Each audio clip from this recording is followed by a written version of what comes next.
பட்டணத்துக்கு கொஞ்ச தூரத்துல ஒரு சின்ன கிராமம் இருந்துச்சு.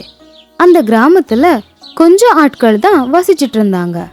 ஏன்னா அந்த கிராமத்தோட சூழ்நிலை இப்போ சுத்தமா சரியில்லை. அந்த ஊர்ல மழையும் வராது, விவசாயமும் செய்ய முடியாது. அந்த ஊர்ல கருப்பா ஒரு பொண்ணு இருந்தா. அந்த பொண்ணோட பேர் என்னமோ கலாவதி தான். ஆனா ஊர்ல இருக்கிற எல்லாருமே அவளை கருப்பி கருப்பின்னு தான் கூப்பிடுவாங்க. கிராமத்தோட இந்த நிலைமைக்கு அவதான் காரணம்னு எல்லாரும் சொல்லுவாங்க. ஏன்னா அவ பிறந்ததுக்கு அப்புறம்தான் அந்த கிராமத்துல இந்த மாதிரி ஒரு நிலைமை வந்துச்சு. அவ எல்லார்கிட்டயும் எத்தனையோ தடவை சொன்னா, இது எல்லாத்துக்கும் நான் காரணம் கிடையாது, என்ன நம்புங்கன்னு. ஆனா அவ பேச்சை யாருமே காது கொடுத்து கேட்கல. ஒரு நாள் கலாவதி கோயிலுக்கு போயிட்டு வரேன்னு சொல்லி கிளம்பி போனா. நைட் ரொம்ப நேரம் ஆகியும் அவ வீட்டுக்கு திரும்பி வரவே இல்லை. அவங்க அப்பா அம்மா ரொம்ப பயந்து போயிருந்தாங்க. அப்போ ஊர் மக்கள் எல்லாரும் அங்க வந்து, கலாவதி ரொம்ப நாளாவே ஏதோ சோகமா இருந்தா, அவ ஏதாவது தப்பா செஞ்சுக்கிட்டு இருந்திருப்பாளோ? கூட்டத்துல இருந்த இன்னொருத்தர் சொன்னாரு, அந்த கோயிலுக்கு போற வழியில ஒரு கிணறு இருக்கு, அந்த கிணத்துல இவ விழுந்து ஏதாச்சு. நீங்க எல்லாரும் என்ன நினைச்சிட்டு இருக்கீங்க? எங்களை சமாதானப்படுத்துறதை விட்டுட்டு இன்னும் பயமுடுத்துறீங்களா? கலாவதி உங்களால தான் இப்படி எல்லாம் செஞ்சுக்கிட்டு இருக்கா. நீங்க அவளை கருப்பின்னு சொன்னதுனாலதான் அவ இப்ப இப்படி இருக்கா. அவளுக்கு ஏதாவது ஆச்சுன்னா நீங்க மட்டும்தான் அதுக்கு காரணம். சரி வாங்கப்பா, நாம எல்லாரும் போய் அந்த கருப்பியை தேடலாம். இல்ல அந்த கலாவதியை தேடலாம் வாங்க. ஊர் மக்கள் எல்லாரும் சேர்ந்து கலாவதிய பக்கத்தூர்ல அந்த ஊரை சுத்தி எல்லா இடத்துலயும் தேடினாங்க. ஆனா அவங்க எல்லாரும் உள்ளுக்குள்ள ரொம்ப சந்தோஷப்பட்டுட்டு இருந்தாங்க. இனிமே இவளுடைய தொல்லை நமக்கு இல்லைன்னு நினைச்சாங்க. ஆனா வெளியே மட்டும் சோகமா இருக்கிற மாதிரி நடிச்சாங்க. அன்னைக்கு நைட் முழுக்க கலாவதியை தேடி அலைஞ்சாங்க. ஆனா கலாவதி கடைசி வரைக்கும் எங்கேயுமே கிடைக்கல. ஆனா இந்த கருப்பி எங்க போயிருப்பான்னு நீ நினைக்கிற? சொல்லு. அடே, அவன் பாக்குறதுக்கு ரொம்ப கருப்பா இருப்பாடா. இந்த ராத்திரில தேடினா எப்படி கிடைப்பா? அடுத்த நாள் காலையில எல்லாரும் ஒரு இடத்துல ஒன்னா சேர்ந்து எவ்வளவு தேடினாலும் கலாவதி கிடைக்கலன்னு சொல்லி அவங்கவுங்க வேலையை பார்க்கறதுக்கு போயிட்டாங்க. கலாவதியை நினைச்சு அவங்க அப்பா அம்மா மட்டும்தான் ரொம்ப வருத்தப்பட்டுட்டு இருந்தாங்க. அப்பாட, ரொம்ப நல்லதா போச்சுப்பா. ஒரு வழியா நம்ம கிராமத்துக்கு பிடிச்சிருந்த சனி தொலைஞ்சிருச்சு. இனிமே நம்ம கிராமம் எங்கேயோ போக போகுது. அடுத்த நாள் காலையில அந்த ஊருக்கு ஒரு பெரிய பணக்காரன் வருவான். அவன் அந்த ஊர்ல ஒரு பெரிய மில் திறக்கிறத பத்தி அவங்க கிட்ட சொல்லி அவங்க எல்லாரையும் அங்க வேலைக்கு கூப்பிடுவான். அவங்க எல்லாருமே ரொம்ப சந்தோஷமா ஒத்துக்கிட்டாங்க. ஆனா இந்த பக்கம் கலாவதி வராததை நினைச்சு அவங்க அப்பா அம்மா ரொம்ப வருத்தத்துல இருந்தாங்க. அந்த பணக்காரன் அந்த ஊர்ல இருந்த ஒரு பாலடைஞ்ச பங்களாவுல தன்னுடைய ஃபேக்டரிய ஆரம்பிச்சான். எல்லா வியவஸ்தையும் செஞ்சதுக்கு அப்புறம் எல்லாரும் சந்தோஷமா வேலை செய்ய ஆரம்பிச்சாங்க. எல்லாரும் நைட்டு பகலுன்னு கூட பார்க்காம ரொம்ப கஷ்டப்பட்டு உழைச்சிட்டு இருந்தாங்க. வேலை தொடங்குனதும் அந்த பணக்காரன் அங்கிருந்து அவன் வீட்டுக்கு போயிட்டான். கொஞ்ச நாள் எல்லாமே நல்லபடியா போயிட்டு இருந்துச்சு. இப்படி ஒரு நாள் எல்லாரும் ரொம்ப மும்முரமா வேலை செஞ்சுட்டு இருந்தப்போ அந்த ஃபேக்டரியில கரண்ட் கட் ஆச்சு. எல்லா இடமும் பார்க்க இருட்டால மூழ்கி இருந்தது.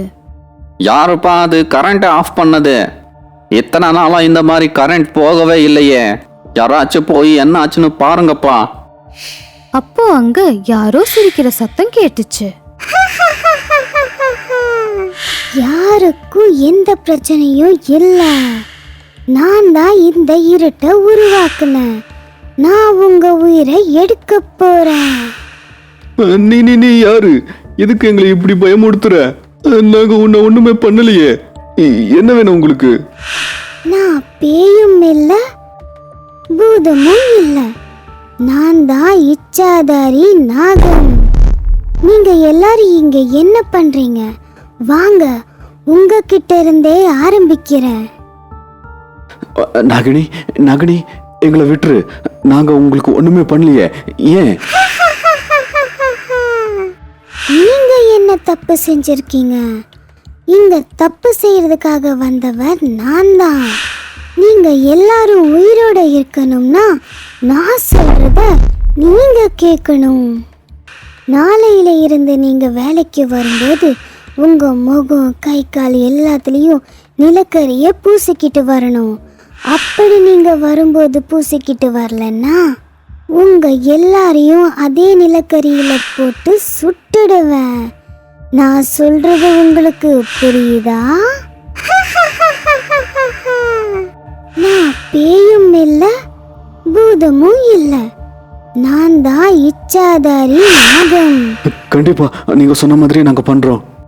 மறுநாள் ஒருத்தன் அவன் உடம்புல நிலக்கரிய பூசிக்கிறத பார்த்து அவனுடைய பொண்டாட்டி கேட்டா, என்னங்க இது? எதுக்காக நிலக்கரிய பூசிக்கிறீங்க? எல்லாரும் முகத்துக்கு பவுடர் பூசுவாங்க, நீங்க இத பூசிக்கிறீங்க? நீ வாய மூடு. நான் என்ன பண்ணணுமோ அது எனக்கு தெரியும். இப்படி சொல்லி அவன் வேலைக்கு கிளம்புவான். அவனை பார்த்து சின்ன பசங்கள்ல இருந்து வயசானவங்க வரைக்கும் பார்த்து சிரிப்பாங்க. என்னடா இது, உனக்கு என்ன பைத்தியமா? ஏன் இத பூசிக்கிட்டு போய்கிட்டு இருக்க? எல்லாரும் கூந்தலுக்கு தான் மை பூசுவாங்க, இவன் பார்த்தா உடம்பு ஃபுல்லா பூசிருக்க. ஆனா அவன் மட்டும் அவங்க பேச்ச கேட்டும் கேட்காத மாதிரி அங்கிருந்து கிளம்பி போயிடுவான். அடுத்த நாள் 2 பேரு நிலக்கரிய அவங்க உடம்புல பூசிக்கிட்டு வேலைக்கு போவாங்க. அவங்கள பார்த்து கிராமத்து மக்கள் எல்லாரும் பயங்கரமா சிரிப்பாங்க. அதுக்கு அடுத்த நாள் 3 பேரு முகத்துல நிலக்கரிய பூசிட்டு வேலைக்கு போவாங்க. 4வது நாள் எல்லாருமே முகத்துல நிலக்கரிய பூசிட்டு வேலைக்கு போவாங்க. அங்க போய் பார்த்தா அந்த ஃபேக்டரியோட முதலாளி வந்து நின்னு இருப்பான். இதெல்லாம் என்ன என்ன நடக்குது எனக்கு தெரியாம? துணியெல்லாம் கருப்பாக்குறீங்களா? இருங்க, உங்களை ஜெயில போடுறேன். இல்ல முதலாளி, எங்களை மன்னிச்சிருங்க, இதுல எங்களோட தப்பு ஒண்ணுமே இல்ல. வேலைக்காரங்க அந்த எஜமான் சொன்னதை கேட்டு ரொம்ப பயந்து போய் அங்க நடந்த எல்லா விஷயத்தையுமே அவன்கிட்ட சொன்னாங்க. அப்படியா? எப்படி இருப்பா உங்களோட இச்சாதாரி நாகினி? என்ன சொன்ன உங்களோட இச்சாதாரி நாகினி? பேயும் இல்ல, பிசாசும் இல்ல, நான் தான் இச்சாதாரி நாகினின்னு சொல்லுச்சா? அதை கேட்டு எல்லாரும் ரொம்ப ஆச்சரியப்பட்டாங்க. பயந்துகிட்டே கேட்டாங்க, முதலாளி இது உங்களுக்கு எப்படி தெரியும்? நான் தான் இச்சாதாரி நாகம். நான் தான் இந்த பணக்கார விஷயத்துல உங்க எல்லாரையும் வேலைக்கு வச்சேன். இந்த விளையாட்டு எல்லாமே என்னோடது தான். நாங்கெல்லாம் உனக்கு என்ன பண்ணோம்? எதுக்கு இந்த மாதிரி இம்சை பண்ற? என்ன? நீங்க என்ன தப்பு செஞ்சீங்களா? சரி சொல்லுங்க, கலாவதி என்ன தப்பு செஞ்சா? கலாவதி? கலாவதி? கலாவதியா? நான் தான் கலாவதி. நீங்க எல்லாரும் சேர்ந்து கருப்பி கருப்பின்னு கூப்பிட்டு கஷ்டப்படுத்துனீங்களே, அதே கலாவதி தான் நான். இதை கேட்ட எல்லாரும் ரொம்ப பயந்து போயிடுவாங்க. நாகினி அவங்க கிட்ட சொன்னா கலாவதி அவங்களால எவ்வளோ கஷ்டப்பட்டா, அவங்களால அவ தினமும் எவ்வளோ அழுதுட்டு இருந்தா. அப்புறம் கலாவதி ஒரு மிகப்பெரிய சிவபக்தேன்னு சொன்னா. அவ எப்பவுமே ஊருக்கு கொஞ்சம் தள்ளி இருக்கிற ஒரு சிவன் கோயில்ல போய் தன்னுடைய கஷ்டத்தை சொல்லுவா. கடவுளே, என்னை ஏன் இப்படி படைச்ச? என்னை எல்லாருமே ரொம்ப கிண்டல் பண்றாங்க, என்னால தாங்கிக்க முடியல. என்னுடைய இந்த உருவம் மாறுமா மாறாதா? உனக்கு நான் சொல்றது கேக்குதா? இப்பவாவது என்னுடைய கோரிக்கையை நிறைவேற்றுவியா? அப்படி நிறைவேற்றலனா நான் இங்கேயே விழுந்து செத்துருவேன். எப்பவுமே நான் சிவன் கிட்ட என்னுடைய கஷ்டத்தை சொல்லிட்டு இருந்தேன். ஒரு நாள் அந்த சிவனுக்கு நான் சொன்னது கேட்டுருச்சு. அவர் எனக்கு ஒரு ஆசீர்வாதம் கொடுத்தாரு. கலாவதி, உன்னோட சோகத்துக்கு காரணம் உன்னோட நிறமல்ல, ஜனங்களின் சிந்தனை. இந்த மாதிரி சிந்தனை பாவத்துக்கு சரிசமமானது. ஜனங்க உன்னோட தோற்றத்தை பார்த்து தானே திட்டுறாங்க. அதனால நான் உனக்கு ஒரு வரம் தரேன். அதனால உன்னோட உருவத்தை நீ மாத்திக்கலாம். உனக்கு இச்சாதாரி நாகினி வரம் கொடுக்குறேன். இப்படி சொல்லி இச்சாதாரி நாகம் கலாவதியோட உருவத்துக்கு மாறி தன்னுடைய வீட்டுக்கு புறப்பட்டா. உன்னை திட்டின மாதிரியே எங்களை திட்டுறத 2 நாள் கேட்க முடியல. ஆனா உன்னை வருஷமெல்லாம் திட்டிருக்கோம். எங்களை மன்னிச்சிரு கலாவதி. இனிமே இந்த மாதிரி பண்ண மாட்டோம். நீங்க இனிமே யாருக்கும் எந்தவித கஷ்டமும் கொடுக்க கூடாது. அப்படி கொடுத்தீங்கன்னா நாகினி மறுபடியும் வருவா.